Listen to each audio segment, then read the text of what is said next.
Hey everybody, I guess now's as good time as any to do the final thoughts, final conclusions of this epic journey. While I'm currently in the Dalles, Oregon, I'm not too far from Portland. And so I wanted to reflect on this journey. You know, when I left Kentucky, I was leaving the beginnings of a tornado watch, and I dodged it by leaving when I did. I guess they got 40-mile-an-hour winds that day, and yeah. So the one thing that I'm not really going to miss is the humidity.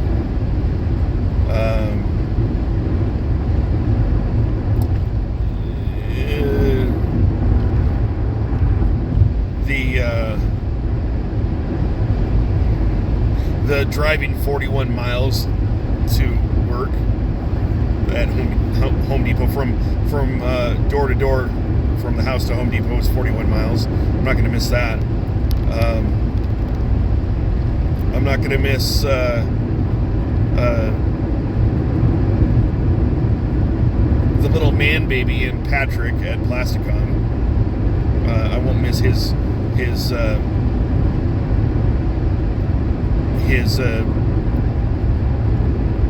crybaby shenanigans. And those are not the good shenanigans. I mean, I do good shenanigans. Those are not good shenanigans. He's just a crybaby about everything. And so, I mean, I won't miss that. I will say that I have to say I'm very grateful to both Bruce and Dan for giving me a place to stay for this past year. While there had been some bumps in the road there, some clashes sometimes, as you know, people do when they get into spirited conversations. I would be remiss if I didn't acknowledge, first and foremost, Dan and Bruce for opening up their home to me. They didn't have to do that. They gave me a roof over my head. They helped me out by, again, giving me the roof over my head. I had a place to stay. They didn't charge me very much in the way of rent. At first it was $100, and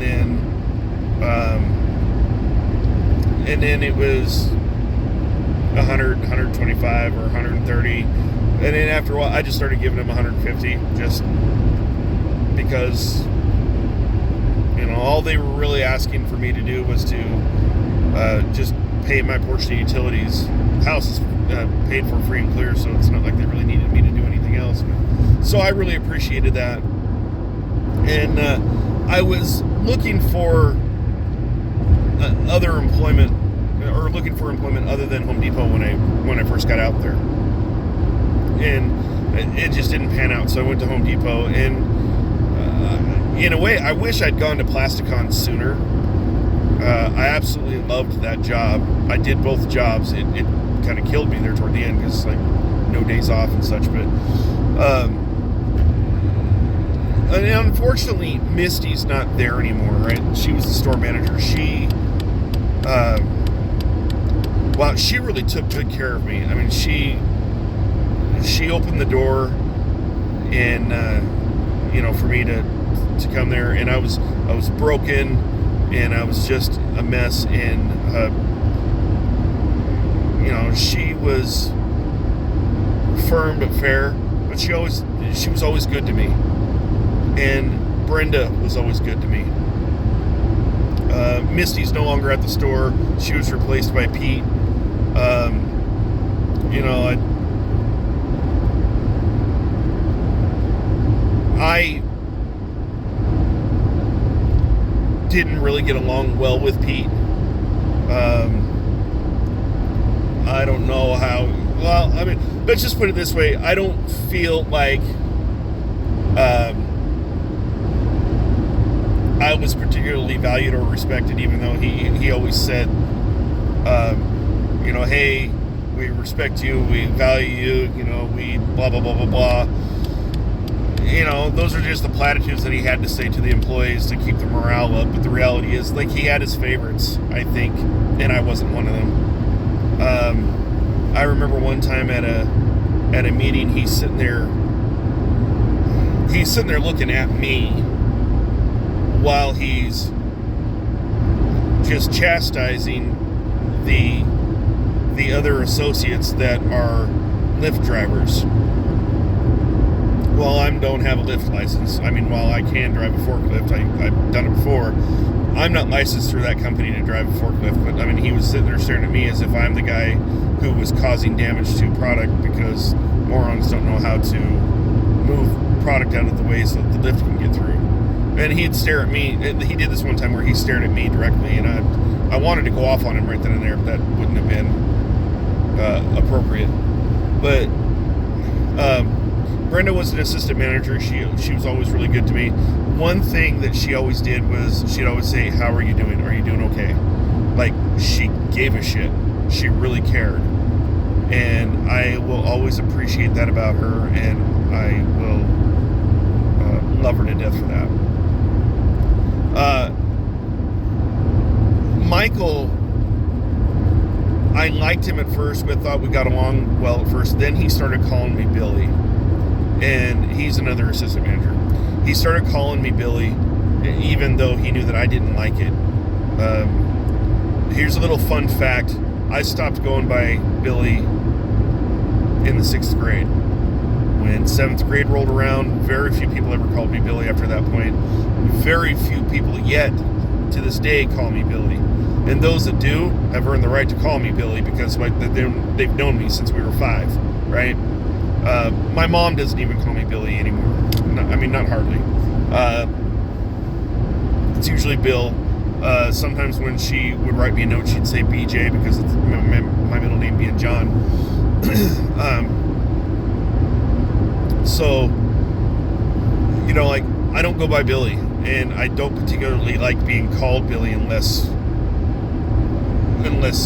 you have earned that right. You've only earned that right if you've known me my whole life. That's how it is. So he grew to get on my shit list, and we shook hands when I left, but I really didn't have a whole lot of respect for him when I left.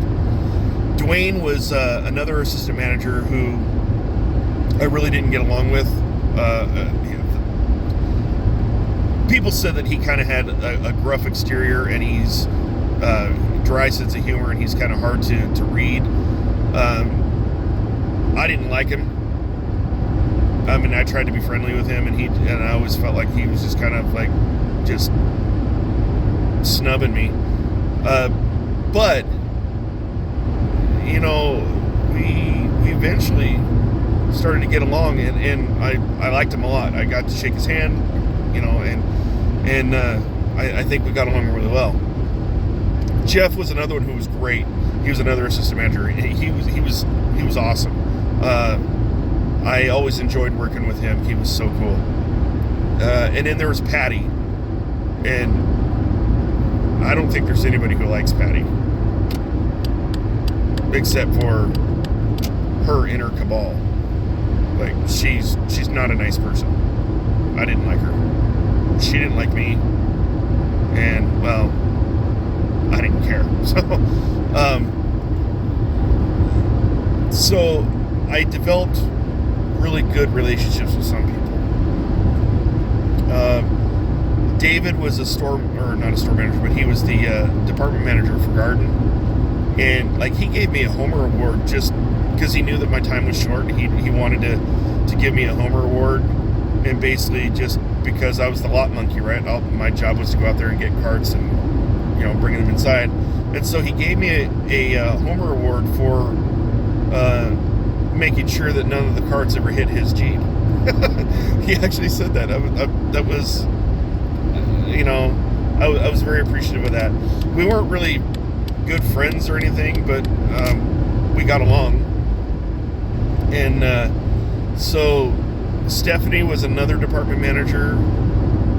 She ran appliances and flooring, I think. She was always good to me, and I'll always be grateful to her. There was Renee.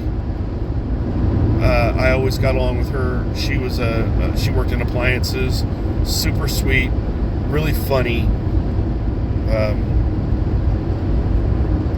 Very, very cute, but very, very married. So like, it was always professional. She was awesome. She was. She's one of them that I'll miss too. Drew, Michelle, they were also in appliances. Tony was in appliances. Ron was in appliances. I'll miss all you guys too. Ron and I got along really well because,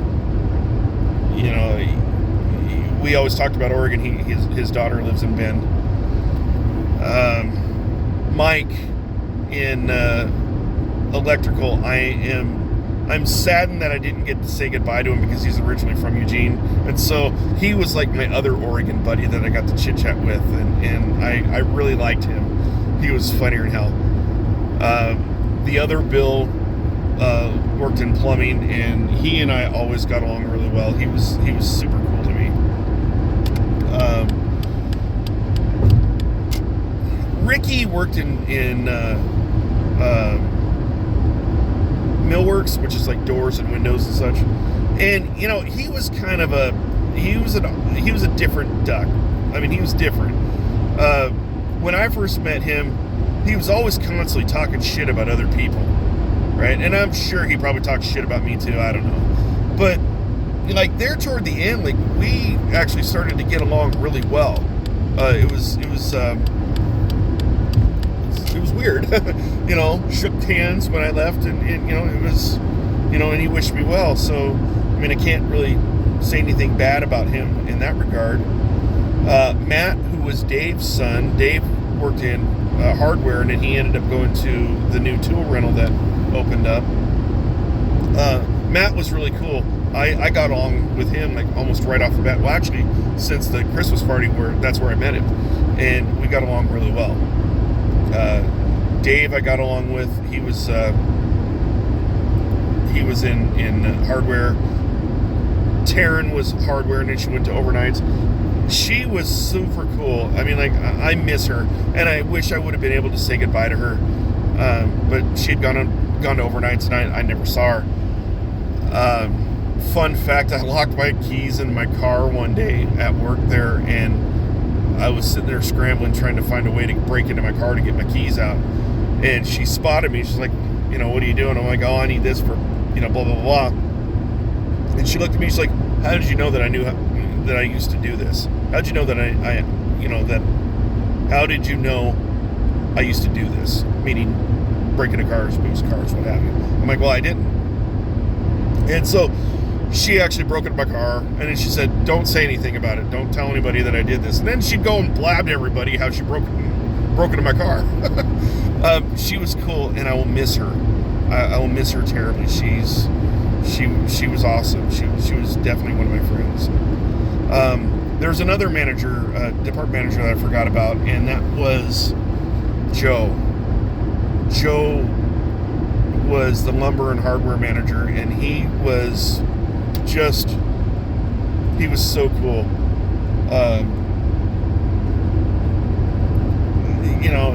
He and I got along so well. He was an amateur boxer. He's such a, for someone who could scrap, who could go, right? He had a lot of patience with a lot of people. And there was only one time I ever saw him angry, and Misty told him to go outside and go smoke a cigarette and take another break, because he was about to throw his apron off and just go with somebody who had like crossed him. He was super cool, and I'll miss him. The order pickers, Levant was a good kid. I mean, he was one of my buddies. Kevin was one of my buddies. There was Melissa and Rosemary. And Rosemary, I didn't dislike her. When I say we didn't get along, I don't mean that like we didn't like each other. It's just that we just weren't really friends. I would like to have been friends because she was a good kid. I liked her. I thought she was a pretty intelligent kid. She had very well articulated, points of view, and I always kind of respected that about her. She would make comments about how she didn't think she was all that intelligent, but I was like, no, you are. So the order pickers are good. Chris was another late edition, and then there was a couple others that were later editions, but I got along well with them. The cashiers, the upfront cashiers, the supervisors, Sandy and Barb and Mary, and Tiffany was the latest edition. I got along with all of them so well, and I miss them. I'll miss them all. There were some cashiers that I got along with, and some cashiers that would infuriate me. But I have to say that of the teenagers that really did a lot to help me out was Amaya. She was also one who also infuriated me a lot. But I mean, she really made me feel welcome when I first came to work there. And then her friend Maya, or Ramaya, but it was Amaya and Maya. They were good to me. They welcomed me in, and I'll never forget that. There was Michael, who was a cashier and now a order picker. He was a good kid. I'm gonna miss that kid too. I mean, he was something else. Logan was another good one I liked.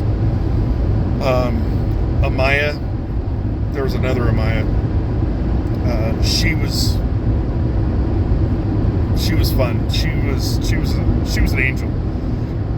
She was super sweet and just kind of down to earth. I really liked her.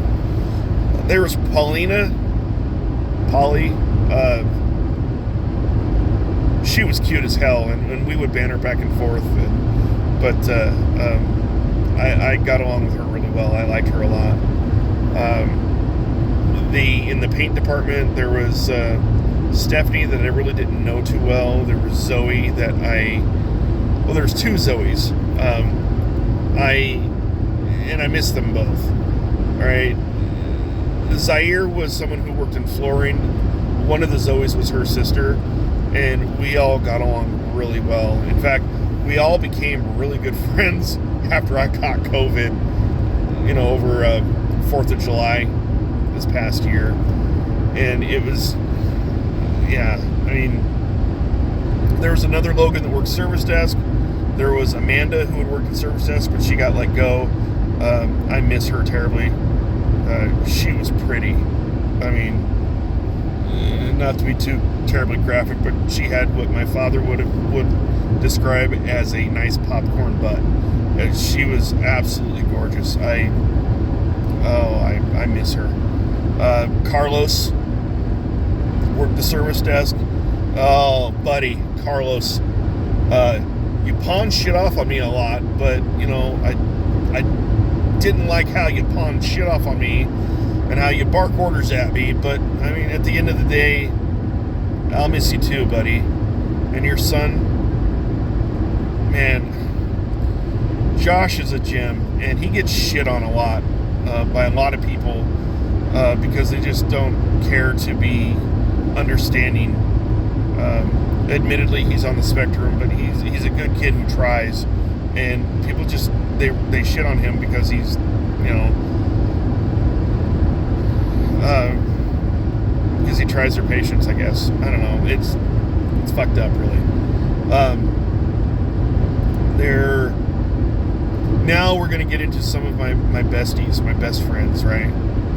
Kai, who worked in Garden, was one of my best friends there. Thomas and I got along really well, but I mean, I didn't really have the connection with him like I did others until the day I left, right? It was until the day I left when I went up to Thomas. I said, okay, this is it. I'm out. And he's like, and he looked at me. He's like, you motherfucker. He called me a motherfucker, and then he gave me a hug. and he wished me well, and you know, that was pretty special. Nate Aloysius Jackson. Nate went to the rental center there at the store, and he was another one of my best friends. I mean, you know, Nigel was another kid, and like I told Nigel once that he was the son that I never wanted, and then he was like, "Oh," and I'm like, that came out wrong. Nigel's such a good kid. I mean, they're all good kids, really. Kai's closer to my age, but you know, Nate is old enough to be my kid. Nigel's old enough to be my kid. Nigel's girlfriend, Madison, is old enough to be my kid. And I mean, and she was another one that I miss her. I love her dearly. I mean, like, I used to hug her all the time. Like, well, she would give me hugs. Like, you know, she was my Home Depot daughter. I was her Home Depot dad. You know, and you know, I'd tell her, "Love you, sweetheart. You know, be good," kind of thing. And like, and we're Facebook friends now, so we'll keep in touch. And so her and Nigel, I mean, I love them dearly. I tried to get together with Kai, Nate, Nigel, and Madison before I left, but it didn't happen, unfortunately. But there was another Madison that was a cashier, and she was a good kid, you know, really good kid. Her brother Dylan, he also worked in the lot with me when he wasn't working in other departments. Another good kid. Like, he spotted me $20 for gas one time, and like, I was like, dude, you didn't have to do that, and he did. So that there was a lot of good people there.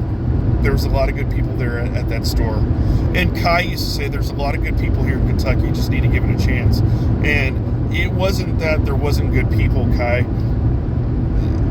Kentucky wasn't my home. As messed up as Oregon is, Oregon's my home. And I missed my home. I missed my support network, because I didn't really have a support network there other than these people I just mentioned, my besties there. While they were my support network there, they were only my support network at work, right? I didn't hang out with these people after work, mostly because I live 41 miles away. So, and then there's Plasticon, right? I had some good people at Plasticon that I worked with. Terry, Carrie, Braxton. My supervisor David always treated me well. Dwayne, the floor supervisor, treated me well. A lot of people didn't like Dwayne because he was such a stickler for the rules. And like, the thing is, like, I respected him because I've been there, right? I you know, in the various clubs that I belonged to, where I was like a chapter lead, right? I was the by the book, like, black and white, this is how it is. I respect it. And the thing is, like, if I just did my job, you know, he stayed out of my hair. So he was good to me. Molly and Cheyenne, I loved them. They were amazing. Cheyenne especially, because she was just hot as hell. Pretty girl, smart girl. But I mentioned her in another video where she was such a homebody that she never wanted to branch out and explore the outside world other than Grayson County. She was a good kid, but both of them left like a week and a half, I think, almost 2 weeks before I did. There was Laura. She was good to me. There was this guy in shipping. He had the Arishikage clan symbol tattooed on his forearm. And for those of you who don't know, from G.I. Joe Storm Shadow, Arishikage, which is actually Japanese for Storm Shadow. That was his clan that he came from, and the symbol is that symbol he has tattooed on his forearm as well. So I think his name was Richard. I can't remember. I don't know, but he and I got along great, and I'm so grateful. And I'm sure there's people that, oh, that's right, there was another girl that I really started to like when I left, and she gave me a hug my last day there, and I kind of kicked myself that I didn't get to chat with her sooner or get to know her sooner, because I think we would have got along famously. But I think her name was Allison or Allie, or I don't know. That's what Carrie said. Anyway, I'm Facebook friends with Terry, and he gave me a bunch of cookies before I left. I'm friends with Terry. I'm friends with Carrie on Facebook, and I think I'm friends with Braxton too. He was a funny motherfucker, let me tell you. He was funnier than hell. He just the goofy off the wall stuff that would just come out of his mouth always cracked me up. I mean, the kid was hilarious. And I'm sure there's a few others there, but I wanted to give special shout outs to those people that had directly impacted me this past year, and in doing so had enriched my life, and I'm eternally grateful to all of them. So now we move on to the part where I talk about the trip, right?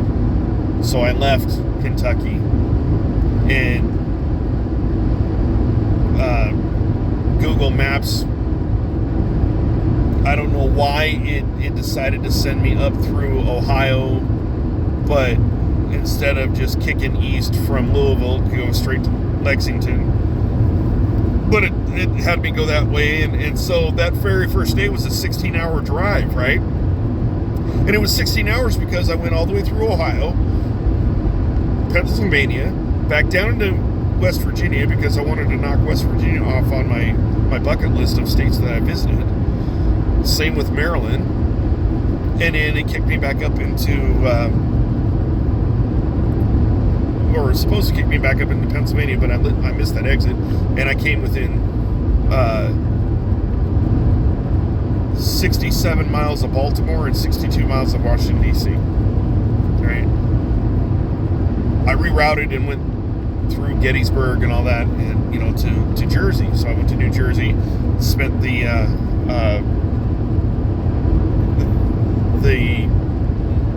better half of the day with my friend from New Jersey that following day, and then drove through Philadelphia, through an epic rainstorm, thunder, lightning, flash flooding. It was crazy, and getting turned around and racking up all these toll charges, these toll fees. I'm gonna have to settle all those up when I get a hold of my mom, see if they had been sent to her P.O. box. I don't know if she got them. I don't know if she just paid them and then I'll have to pay her back or what. But I'm sure if she hasn't paid them, then there's going to be some systematic late fees that I'm going to be dinged with. So I've got to deal with that. But Pennsylvania was amazing. Philadelphia, I'd only spent like 4 hours there, and it wasn't nearly enough time. So to recap, Philly, what did I see? I saw Ben Franklin's grave. I saw the Mint, the Philadelphia Mint. I saw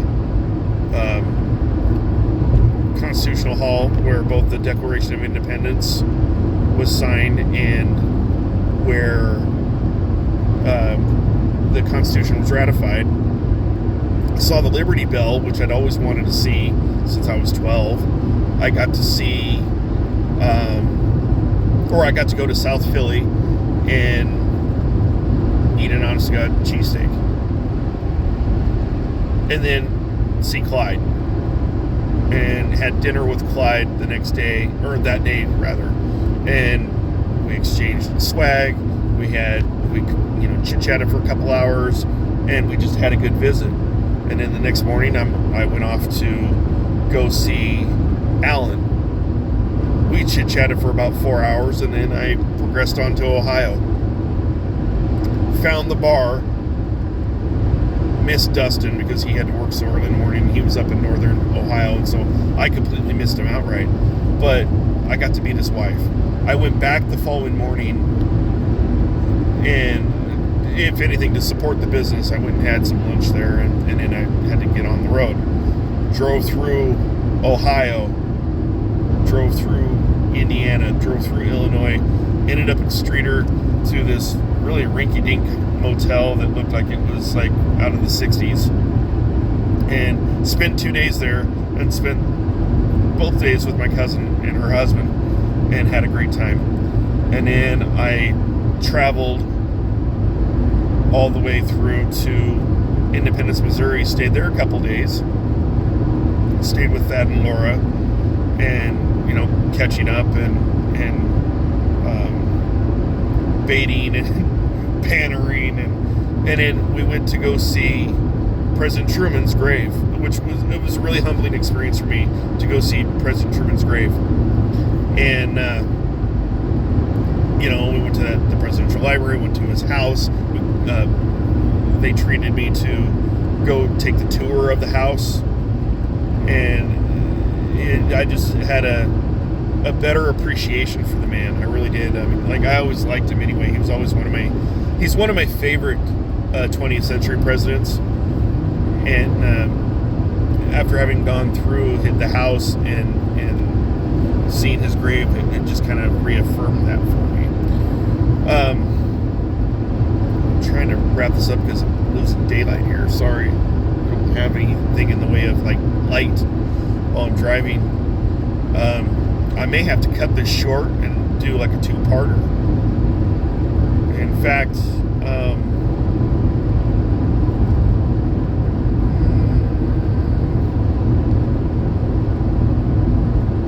I think that's what I'm going to do.